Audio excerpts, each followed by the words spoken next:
Legenda Sungai Jernih.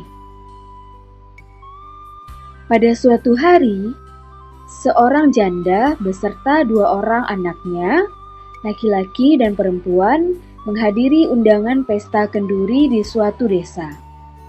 Tentu saja, kedua anak itu amat senang. Mereka mengenakan pakaian yang bagus-bagus dan indah. Di sana mereka dijamu dengan makanan dan minuman yang enak-enak.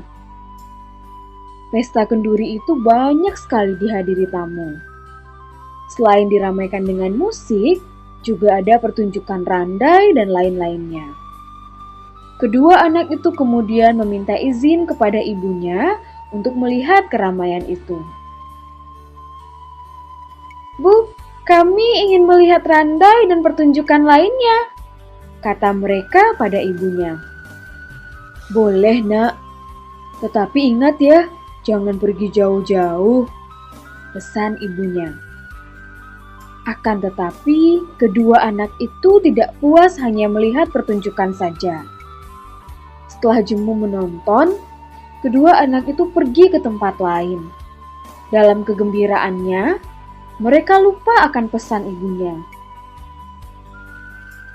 Kegairahan mereka menjadi bertambah besar tatkala melihat suatu kolam yang amat jernih airnya. Karena hari amat panas waktu itu, timbullah keinginan mereka untuk mandi di kolam itu.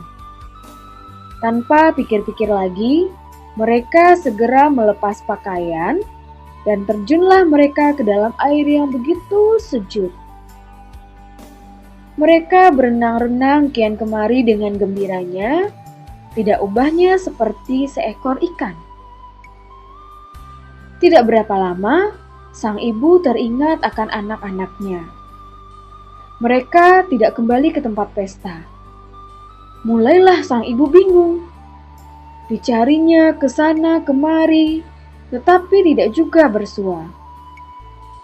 Hari pun berganti petang, namun kedua anak itu belum juga dapat ditemukan. Sang ibu pulang sendiri sambil menangis sepanjang jalan. Ia terus mengenang nasib kedua anaknya yang tersayang.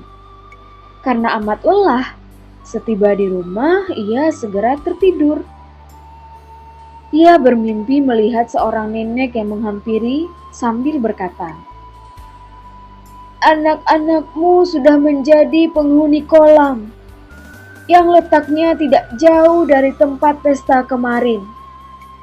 Jika engkau hendak menjumpai anak-anakmu, lemparkan segenggam nasi ke dalam kolam itu. Nanti anak-anakmu akan menyambutmu." Begitu ia terbangun, si ibu tergopoh-gopoh mendatangi kolam itu sambil membawa segenggam nasi. Setibanya di tepi kolam, si ibu menebarkan nasi sambil memanggil nama anak-anaknya. Tidak berapa lama, muncullah dari kolam 2 ekor ikan besar yang sangat indah tubuhnya. Melihat kedua ikan yang indah itu, si ibu segera meratapi dan menangisi nasib kedua anaknya. Mereka telah menjadi ikan. Orang-orang sedesa pun datang ke kolam itu dan mereka mencoba menghibur kesedihan ibu yang malang. Akan tetapi, usaha mereka sia-sia belaka. Si ibu amat sedih hatinya. Sejak peristiwa tersebut, karena air kolam menjadi semakin jernih dan berkilau, lambat laun desa tersebut mendapat nama Desa Sungai Jernih. Desa ini terletak di sebelah utara Nagari Baso, Kabupaten Agam. Kesimpulannya, cerita ini dapat digolongkan ke dalam legenda karena cerita ini oleh penduduk setempat dianggap benar-benar terjadi. Sampai sekarang, kolam tersebut masih kita jumpai di Desa Sungai Jernih, Kabupaten Agam, Sumatera Barat. Cerita ini memberi petuah kepada kita agar mau memperhatikan petunjuk orang tua yang sudah tentu diberikan karena kasihnya kepada kita. Lagi pula, sebagai orang tua yang sudah cukup memakan asam garam, Mereka mengetahui akan bahaya yang bisa menimpa kita yang masih belum berpengalaman.